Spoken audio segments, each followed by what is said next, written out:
Well, it's a bye week in Blacksburg, but the noise certainly hasn't stopped as we welcome you back in to another live edition of Kolby's Corners, emanating here from live Blacksburg, Virginia, on Monday, October 13th, as Virginia Tech comes off a loss to Georgia Tech and tries to stay 0-0 in the bye week, but we'll see what comes out of that.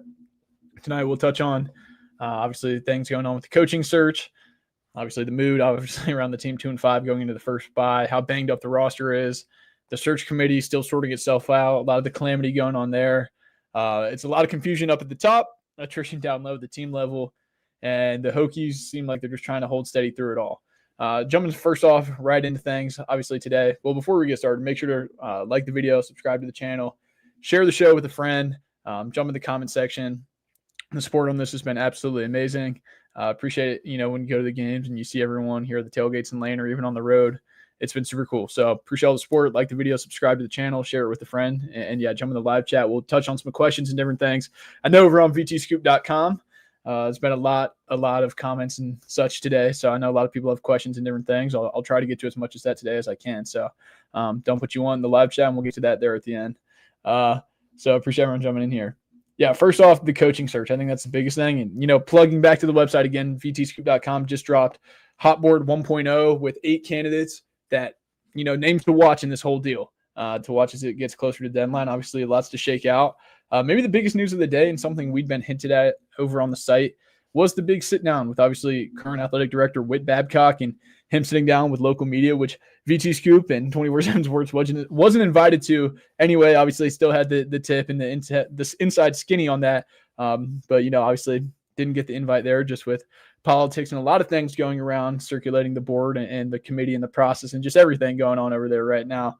But yeah, I guess innately when signing NDAs and in this process between Whit and the committee members, they're not going to have that sit down anymore. And I think a lot of that is going to tie back into wanting one message out there from one unified front. And, when you have Bruce Arians coming out and saying one thing and Eddie Royal coming out and different people coming out and saying different things, it doesn't really sound like a unified front. When Whit sits down with Bill Roth and says a lot of things that seem pretty maybe counterproductive to what you're hearing from different board members and people on the board and search committee on who's decision makers and different things,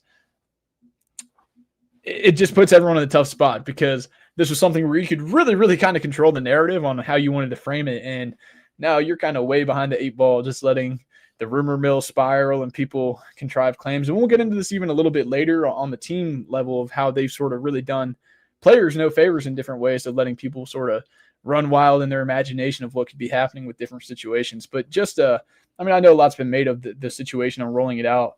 There's different things that they want to get out there that I think they've done pretty effective at. But just overall, I don't think the leaking is the big thing. It's just trying to get everyone on the same page. And then when you rile up a fan base or a different group and you have different perspective people looking at it, it doesn't always make it the most attractive, especially when you're at a place where there's a history and lineage and patterns of having ineffective leadership and admin and back channeling under the same administration now for over a decade and beyond Merriman into Burris, it's the same thing. So when you look up the scale of chain of command, who you're going to be working for, who's going to really have the final say there, and it's just kind of a history of dysfunction. And a lot of really quality jobs are coming open.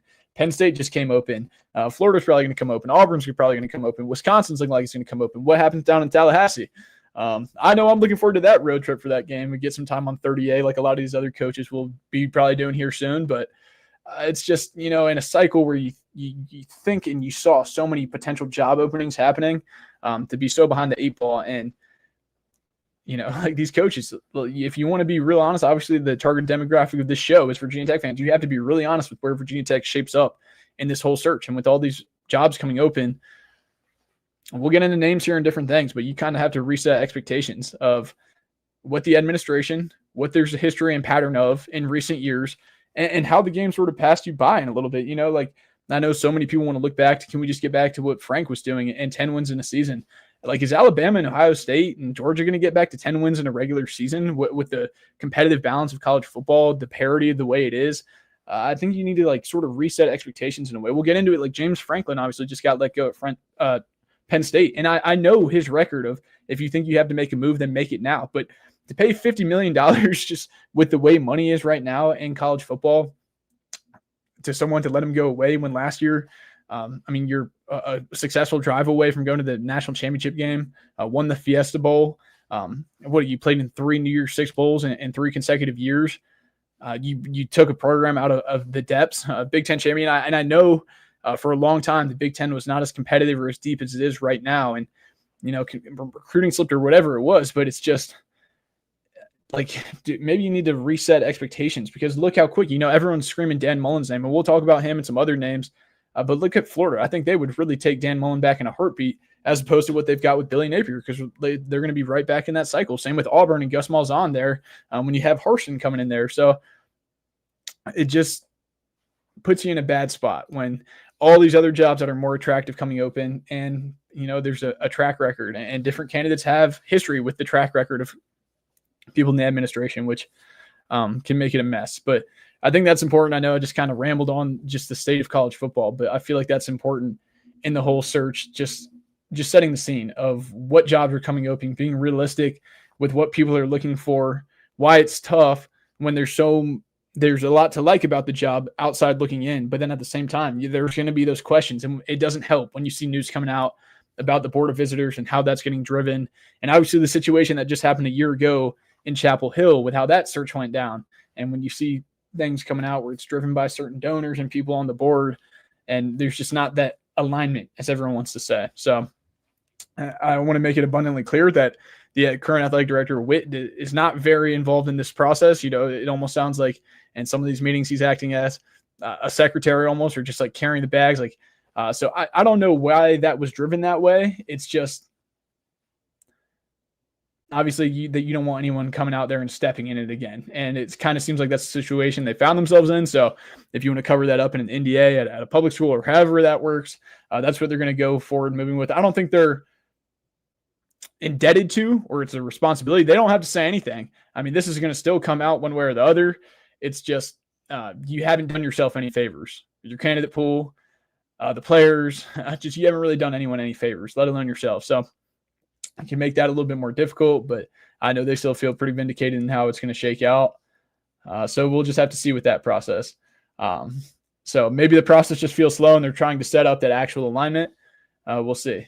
Because, you're waiting and you're losing that momentum, but you rush and you miss the guy. But it just seems like you can't get that unified front from everyone, and that's led to some issues. And obviously just the way the whole sphere of college football right now is doing you no favors with just jobs coming open. Some seismic shifts could still happen here later in the season. It's just really set the parameter, set the gauge, how the interest of where and how competitive this job is compared to it, and how you're going to set your candidate pool up for success with who's here and making sure that message is getting out. And I don't think that's been done effectively. And now, with no game to talk about, a lot's going to be said on the bye week, and VTScoop.com over on the tunnel message board. A lot of people have shared those same concerns, and it's very valid. So we'll see how that goes. Bringing up obviously some different names in the questions and some things. Obviously, James Franklin was let go at Penn State. A lot's been made about that he has the clause in his contract to have to go try and find work or whatever, however that shakes out, or legal language in the contract to go do that. A lot's been made on social media, on X.com, on VTScoop.com about James Franklin. I think, it's kind of preposterous. Like I led the show talking about this is a guy who has had immense success at Penn State. Obviously, maybe hasn't gotten over that hump to what the fans wanted or you expected a place like that. But where Virginia Tech, you're staring down arguably 2-3 win seasons in the last 4 years. James Franklin's a guy who has went in and went 120 and 40 or something at Penn State, and Big Ten championship. I think 10 plus wins the last 3 years, 10 plus wins. And I think 6 out of the 12 or 8 out of the 12 years he's been there. You'd almost be foolish to not try and knock down that door. Now, I don't think that's going to be an option. I think better jobs are going to come open, and they're going to go knocking for James Franklin, someone who's done it at Vanderbilt and Penn State, and honestly done it the right way. I know a lot of people feel a certain way about him for how he handles the media, for how he maybe comes off as arrogant. But, you talk to his players, when you talk to these recruits on the road, that's one of the biggest things when covering recruiting, even locally in the state of Virginia. Penn State's eating Virginia Tech's lunch just in the state. And you talk to the players who are getting recruited by Penn State and Virginia Tech, or maybe even they end up committing to Penn State. but they're a local guy that I've got to interface with just directly, talking to the players, the parents of the players, very personable. We'll call them. You get sent a text that responds immediately, remembers birthdays, relatives, if someone's in the hospital checking in. Very, very personable and on the recruiting front, developer of men, which I think gets lost in this day and age, and someone who's also just very successful on the football field. So almost shocking to see that 7 games in the year when even just a couple weeks ago, it's the whiteout game. You're leading Oregon at home in overtime, but it's a performance-based game. And if you think you're going to have to make a move, I guess you have to make it. But just with so much going on in college football to pony that up, I think James Franklin will definitely be given a call, be on the list. It's just, is he going to have interest back? I think that's going to be big. I think the next group that you're going to have to look at is maybe that G5 tier, talking about John Summerall at Tulane, Alex Golish at USF, and then Silverfield at Miami, amongst some other guys in that G5 ranks. But I mean, obviously those were all really, really hot names for all these openings. It's not just Virginia Tech looking at these guys who are kind of under the radar. I think in past years, you would have seen a Summerall and a Golish type and jump to some other jobs, maybe some lower quality jobs. But now with the way things are, you have leverage, and for them, it doesn't make sense to make that jump. Why not go wait for that SEC school or that opening to open up and then take the jump? And I think probably most of those guys are bound for that. I think a lot of those guys have really, really redeeming qualities, but I just don't know how viable or realistic they will be here. Like if they really have the interest, like you can see positive things, but a lot of these young up and coming G5 guys like them probably going to have their sight set a little higher than Virginia Tech. And I think they're going to have those options open to them. Those are a couple of G5 names. Like I said, the darling of VTscoop.com for the longest time has been Dan Mullen out at UNLV. I mean, when screening these guys, you're going to see flags pop up everywhere.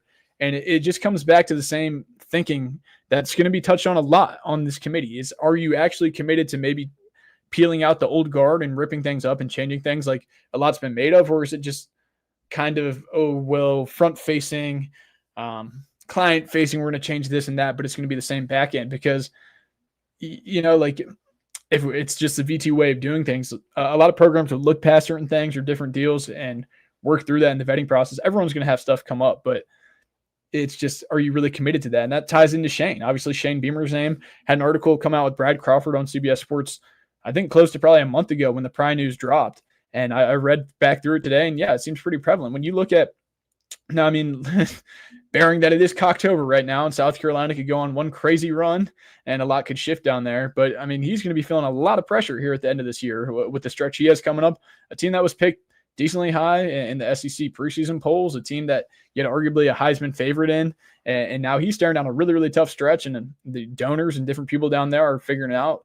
It's kind of a lose-lose situation at South Carolina. When you look at the success of people to come before him and where he's been, I think he's operated at a decent clip. And I know people point to, if you take his name off of it and you show them just his resume at South Carolina, he wouldn't be an attractive hire. But obviously his last name is Beamer, and that means a lot here in Blacksburg, Virginia. And people, I think it's a consensus of the P1 hardcore fans that are like, okay, we've seen what hasn't worked. Bringing in a guy, Brent Pry, probably Bud Foster's guy when he was a GA here, and trying to get the hotshot G5 guy. And obviously Fuente, they kind of want to do something completely different. But there's people who are pulling the strings that obviously have immense affinity for Beamer and the connection and different things like that.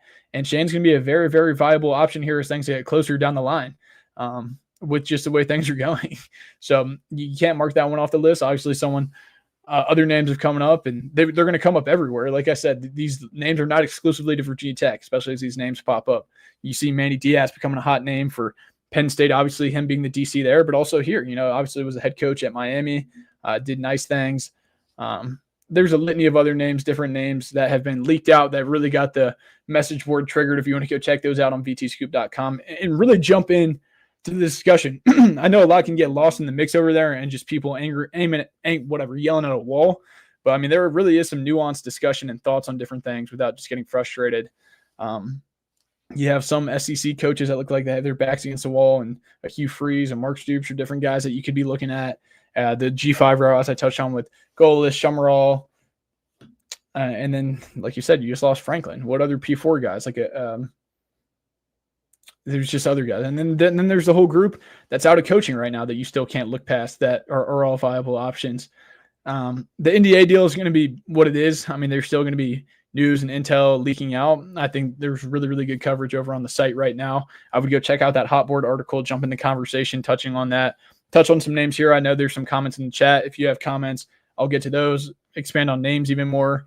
But it is still early in the process. It's October 13th. The committee just started meeting, last week? And some of the members weren't even there. Now, will we hear any of that with the NDA and different things? Who knows? But it is dysfunction. It's an 8-person committee. That is what you would expect with an 8-person committee, and politics involved and different things all involved, pulling the strings. It's just, not the way when you're at such a big inflection point with conference realignment and different things. But would you expect anything less? This is college football, so hop on the ride and enjoy it. And the best place to stay caught up is vtscoop.com. So go check it out over there. But moving right along, we'll get back, I'm sure, questions about coaching search and different things, but it is the bye week. But shifting back to Atlanta, what a crazy whirlwind, and I went in maybe even underselling the quality of Georgia Tech prior to that game. And after watching them, I think that's a pretty quality team. They've got a pretty quality front, better maybe skill players than I thought. Rutherford had a really great game. Hosley, obviously Jamal Haynes, but Hosley, man, had a great game. I think they have the skill players, and that defense can play like the way they have. Team that can probably compete there in Charlotte, probably against Miami, maybe even in the college football playoff. But yeah, once hit the road out of there, talked to Joe Reddish, Elijah Fall, Nick Valsistis there. Just a game where, it wasn't even like a ton of mistakes, and we can point to different things when we'll get into that. It's just, you felt like they were outclassed. Like, for Georgia Tech was a better team, and they just showed that. So really not too much to take away there. A funny thing was we were walking out, and Marcellus Hawkins, I think that like so much gets lost in it. It's like these guys are just mercenaries or whatever, and we're walking out, and I'm walking back to go do Kolby's Corner live on the field, and Marcellus Hawkins comes out of wherever the locker room to come up to see his folks, and he comes out and just walks out to see the field one last time.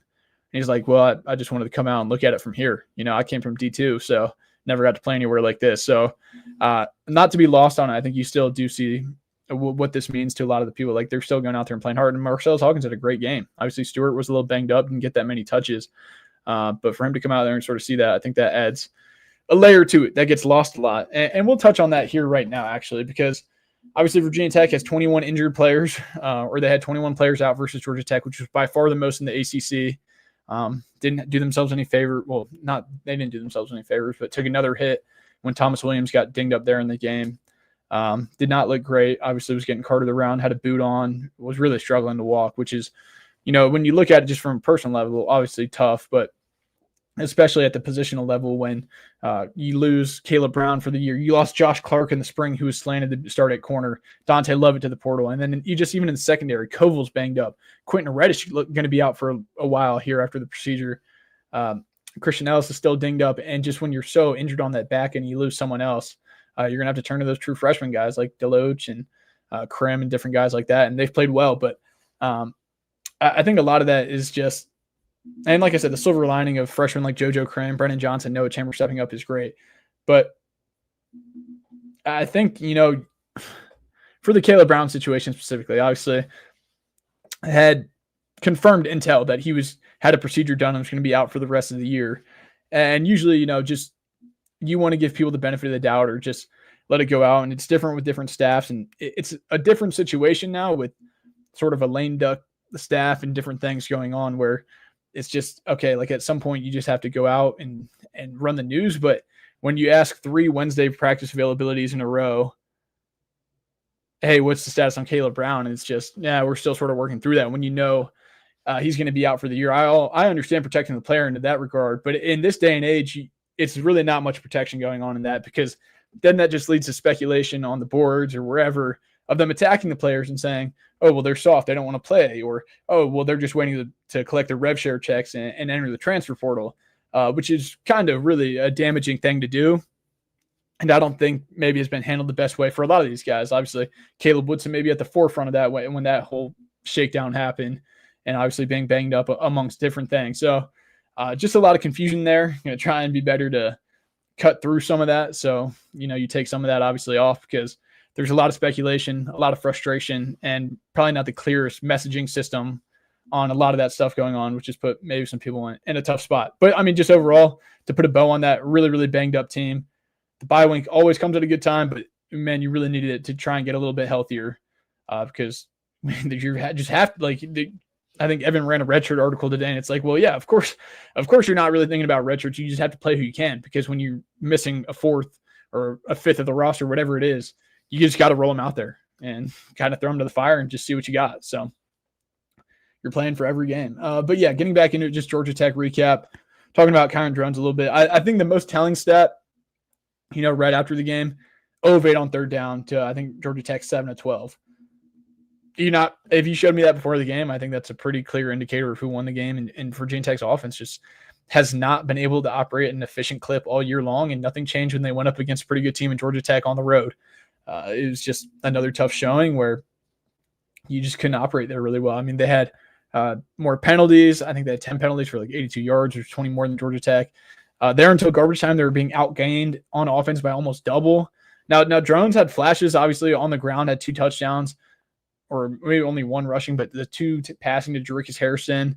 Obviously, you still saw the inconsistencies when he still held the 1 pass on the interception, and different plays where it's still, but like, he's going out there and battling. Doug, I'll pull up the stat right now, and I think it's been really, and I know people it's like, oh, you're carrying water for whoever, but like, you can't really look past the stat of, shout out Doug Bowman posting this, Kyron Drones faced the most pressures by far of any quarterback at any level, FBS, FCS, D2, D3.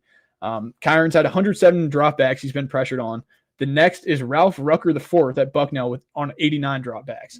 Kyron played 1 more game than him, but still, through 7 games, 107 dropbacks he's been pressured on.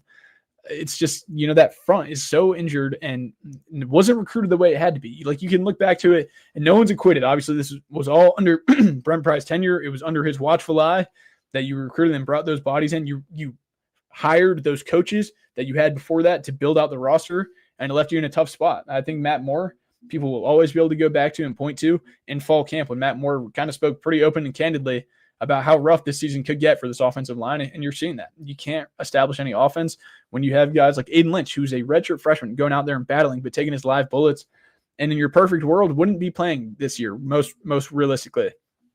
But you're having to roll him out there against a good Georgia Tech team, and you're going to take your lumps. I think all 5 offensive linemen got penalized in the Georgia Tech game.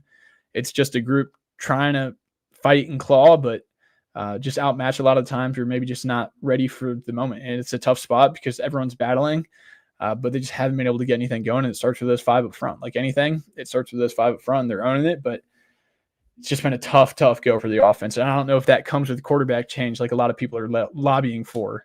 So lots to be seen there. I would continue to expect they're going to roll with Kyron Drones.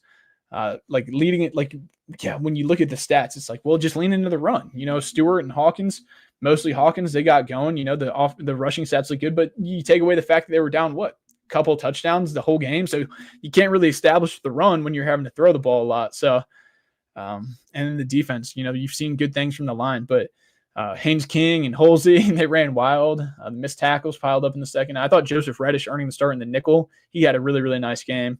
So I don't know if you can call it a lack of heart like a lot of people. Maybe it was just a lack of horsepower, and that's tough to hear. But when you're staring down one of the worst seasons in history, it's just kind of where you are at that point. So before we get out of here, make sure to dump some questions in the chat. I'll touch on those before we wrap it up. If you have to name the top 5 realistic head coaches candidates, who would you have any candidates been contacted? Well, definitely candidates have been contacted. They've been reached out to via their agent. Top 5 realistic. Shane's got to be on that list. Shane Beamer. That's a good question. Shane, James Franklin, Dan Mullen, Manny Diaz, and Alex Golish. And Ryan Silverfield. That's 6. But I don't know how many of those are realistic. I don't see James Franklin coming here. I don't see John Summerall coming here. I honestly don't really see maybe Alex Golish. I think Silverfield is probably going to be one of those only G5 guys that give it a real look. Shane, obviously, with his ties, is going to be a decent tie-in. Dan Mullen, don't really know what his outlook is going to be. I know, obviously, a lot's been made when he was in TV about coming to Blacksburg and different things. Manny Diaz is going to have options. So Don't know. I mean, there's a couple names on that though, and they've definitely been contacted through back channels and different things. So, why the NDAs? Great question. If you can't get a clear answer on a lot of different things, you're not going to get a clear answer on that. So, obviously, I think the biggest thing was just not wanting to spread a message or a lot of different messages and, make the PR front-facing side look even worse than it has been. So, I think that was just for a little bit of damage control and try and, clean that up. You expect any more transfer portal additions from anyone yet? I don't know if you're talking about attrition or entrances. I don't know. So that closes tomorrow for the 30-day portal for Pry. I don't expect anyone else going in. So just to catch you up to speed, they've had 4 entrants since obviously Pry was fired after the Old Dominion game, where it almost still feels surreal. And when ODU just got blown out, honestly, by Marshall. Shout out Gunnar Brewer on that staff over there, beating ODU, a team that a lot of people, maybe even me, were hyping up to be that G5 team in the playoff, I think by like 20 points. But when you're down 20-0 at the half, it's pretty crazy. So it's been a month since then. You've had the 4 entrants of Dante Lovett, Michael Short, Tucker Holloway, and Keyshawn Burgo. So, and when your team, you have 21 guys inactive, yeah, obviously that depth hurts. Now, maybe not the guys core components of the team, but definitely you could use a lot of those bodies. But no, I don't expect any more transfer portal additions here at this point in the season. Now, after the end of the season, you're going to see a whole roster shakeup, and I'm sure we'll have maybe even like a 24-hour version of Kolby's Corner where you just see me sitting on the phone, working the phones when we're in the middle of transfer portal and high school signing day, because I don't know what the production's going to look like. So make sure to click subscribe, because that content during December and January is going to be very, very eventful, and we'll have it all here. You think there will be new administration? Yeah, I mean, there's going to be some shakeup at the top with NDAs. I don't think we're going to get a clear public-facing answer on that anytime soon. But yeah, then there's definitely going to be a shakeup when you hear the power structure and dynamics there. But vtscoop.com, I know it gets tiring, but it's the best place to go get this info. Is Will Stein realistic? I think you're definitely going to reach out to him. I mean, like I said, the hotshot candidate, the hotshot coordinator is a guy like Will Stein, a guy like Glenn Schumann at Georgia. Who else? But you talk about a Blake Baker at LSU, a really hot name that I don't know what his willingness is going to be to go move on there, but that's one that's been brought up. I think they're going to be realistic to reach out to. It's just, these guys can kind of pick their spots now a little bit more. Like when you think about Kenny Dillingham, that's someone you think about, and him, and I forget who else people put in that category of Kenny and Drink and Sig and a lot of those guys where it's like, why would they move on? Like Kenny Dillingham's young and like, yeah, maybe you could give him more resources, but he's from Tempe and whatever, like that's his home. So I don't really see him moving on. He kind of took that route being the OC under Lanning there and then started up. So I think it'd be realistic, but he can kind of take his pick there. So what do you expect for signing day? Also, I think you're going to expect to see a lot of these guys in the class stay in the class that are still there, just based on reasonable options. You can't always jump ship and then you're almost stuck without a landing spot if you can't find anywhere. So a lot of these guys still want to be Hokies. They do. They love the school. Obviously, you get recruited by a coaching staff, and that's really big, and the relationship there is so massive. But they still love the school, a lot of them. And everyone's just asking questions. So it's going to depend a lot on who that head coach is, what the staff, what the scheme's going to look like. I think they're going to be able to hold a lot of this class together. And, and that's the biggest thing about recruiting someone who's an active head coach. If you don't get this timeline right, if you don't have a head coach really by Thanksgiving, you're way behind the 8 ball, because you got to try and flip some of that class and get the transfer portal going. But currently, I think they'll be able to keep a decent high school class. It's not going to be big. It was never going to be a big class anyway. But you just need to get bodies in the door. And I think they'll do a decent job of that. But I think that's why it's going to be big. You have to get someone who's active in the head coaching ranks, because it just puts you way behind the 8 ball. And you cannot punt on another season with realignment and different things. Good question. So for sure, the next coach will pick the GM. I mean, yeah, they're going to go head coach first. The GM process is going to probably trickle down from the athletic CEO, which sounds like they're ahead in that process for finding the athletic CEO. Sounds like they've conducted interviews. Honestly, that might come before potentially the head coach in that whole search and deal.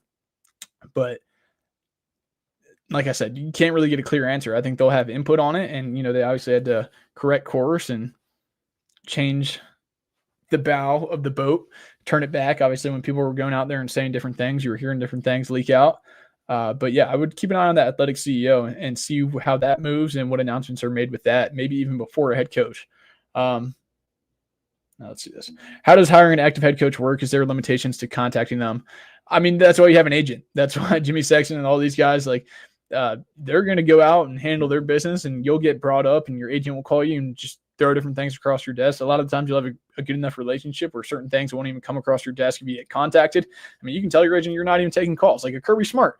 It's like, I'm not even taking calls unless it's from the University of Georgia or whatever it is. There's only a couple situations like that. But no, I mean, you can back channel, like, they don't care. Like, how many times does an active head coach come out and say, this is where I want to be, this is what I'm going to do, and then obviously a couple weeks later they're out or whatever it shakes out. So there's no limitations or rules to abide by, no bylaws or anything like that. But with that, appreciate everyone jumping in here. Another fun stream here on Monday, October 13th, just talking about the coaching search, just generally a lot of the dysfunction that's plagued this program there for a while, and honestly just with the bye week blues and committee chaos and the frustration of the fan base that's been personified for the last decade plus. So will there be another Beamer to come in and change it? Like you said, that was at the end of the last decade here. One last question here before we get out of here. 5 acceptable names are Franklin Diaz, Mullen, Golish, and Summerall. If you can't land one of those 5 with the influx of money. I mean, that's a great question, but every other school in the country is going to pretty much be able to front that. As you see in these buyouts and different things, it's like the competitive advantage is great. I thought it was funny almost when Witt went on his presser or the video with Bill Rothman's like, well, we don't want to be on the bleeding edge. We want to be on the cutting edge. It's just like, well, you're already kind of 20 steps behind. So the game's, kind of caught up everywhere. It's just at a lot of places still, you'd be really, really shocked. Really, really shocked at how a lot of these searches go down and how it's always got to be, it surely has to be a lot smarter people than it's always the smartest people in the room making the decisions. Let's just say that at a lot of these search committees, you wouldn't even fathom how these processes are so to the T, foolproof, because no one's ever, it's just, it's kind of a joke, honestly, on the back end. It's committees and all this, and it's like, oh, who's going to do it? And then when you see how it actually shakes out, it's like, well, that was kind of a joke. But we'll see how it all shakes out. We'll have the best coverage over on vtscoop.com. More updates. Appreciate everyone jumping in here on this Monday night. For Wednesday, I know we typically do 8:30. I'm probably going to shift that show up to 7:30 realistically. Have fall break this weekend. We got some people coming in town, going down to Tuscaloosa, Alabama to watch the third Saturday in October. So probably going to shift that up to 7:30 on Wednesday over on the site. We'll have coverage coming out of the one availability this week. After practice, we'll talk to Philip Montgomery, safeties coach Pearson Prelo. Who is it? It's Tyson Flowers, who we have a great episode if you want to go on the channel right now and watch Kolby's Corner we did with Tyson Flowers over the summer. And then we'll have also comments from Aiden Green on Wednesday. So some midweek updates for the bye there. Do a stream right after that. And then probably some slower coverage this weekend, obviously being the bye week. And we'll jump right back into things for maybe the Terror Dome if it's a Friday night against Cal. But appreciate all the support, everyone. Make sure to subscribe to the channel, like the video. It helps me out a ton. It's been a lot of fun getting this going. Share the show to a friend if you think it's insightful about Virginia Tech football. And everyone have a great rest of your week. Be safe, be kind to each other. Enjoy the crazy carousel, and we'll see you next time.